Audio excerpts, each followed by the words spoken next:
नमस्कार दोस्तों, आज के हमारे इस वीडियो में हम आपके लिए सफला एकादशी की व्रत कथा लेकर आए हैं। एक समय की बात है जब महाराज युधिष्ठिर भगवान श्री कृष्ण से अत्यंत महत्वपूर्ण प्रश्न पूछते हैं।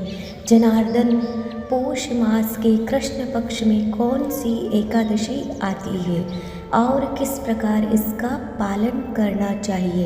कृपा करके इस बारे में मुझे बताएं। युधिष्ठिर महाराज की बात सुनकर भगवान केशव बोले, हे धर्मराज, पौष मास के कृष्ण पक्ष में आने वाली एकादशी का नाम सफला एकादशी है। इस एकादशी के दिन भक्तों को भगवान नारायण के विग्रह की पूजा अर्चना करनी चाहिए।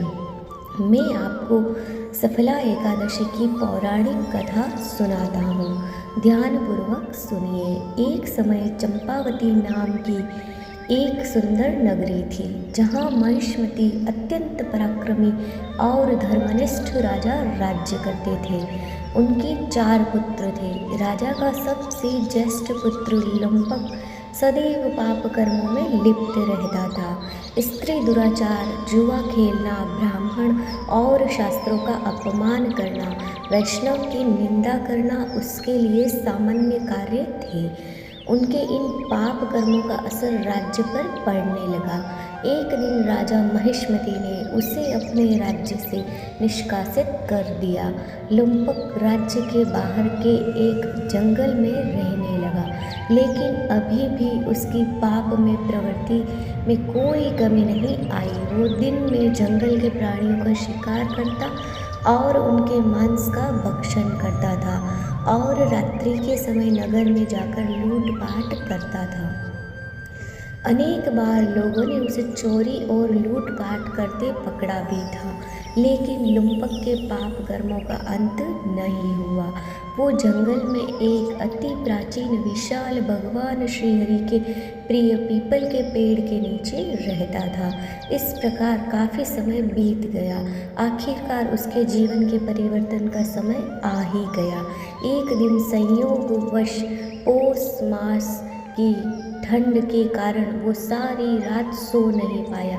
शीत लहरों से बचने के लिए उसके पास पर्याप्त वस्त्र नहीं थे। पौष कृष्ण पक्ष की दशमी के दिन वो सारी रात जागता रहा। ठंड की वजह से उसका शरीर शिथिल हो गया और वो मूर्छित हो गया। अगले दिन एकादशी के मध्याह्न के सूर्य की गर्मी पाकर उसकी मूर्छा दूर हुई। गिरता पड़ता वो भोजन की तलाश में निकला। पशुओं को मारने में वो असमर्थ था, अतः पेड़ के नीचे गिरे हुए फल उठाकर वह वापस उसी पीपल के वृक्ष के नीचे आ गया।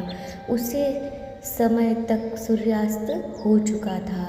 इस असहाय स्थिति में अपने पूर्व जन्म के कर्मों के कारण उसने भगवान नारायण को याद किया और कहने लगा, हे प्रभु, मेरी क्या स्थिति हो गई है। अब यह फल आप ही को अर्पण है। इन फलों से आप ही तृप्त हो जाइए। उसे रात्रि की ठंड के कारण वो सारी रात जागता रहा और भगवान का स्मरण करता रहा। इस प्रकार अनजाने में उसका एकादशी के व्रत का पालन हो गया। अनजाने में की गई इस तपस्या से भगवान प्रसन्न हो गए। अगले दिन सूर्य उदय होते ही एक सफ़ेद तेजस्वी घोड़ा लुम्पक के पास आकर खड़ा हो गया। उसी क्षण एक आकाशवाणी हुई, हे वत्स, ये घोड़ा तुम्हारे लिए आया है।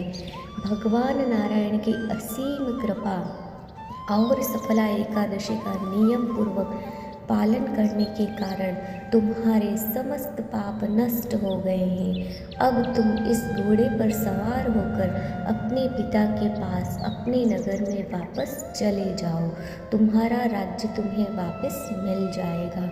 ऐसी आकाशवाणी सुनकर वह गदगद हो गया। सफला एकादशी से अर्जित पुण्य फल के कारण उसका शरीर पुनः कांतिमान हो गया, उसी क्षण वो अपने राज्य को वापस आया और अपने पिता से क्षमा याचना करने लगा और उन्हें सारा वृत्तांत कह सुनाया।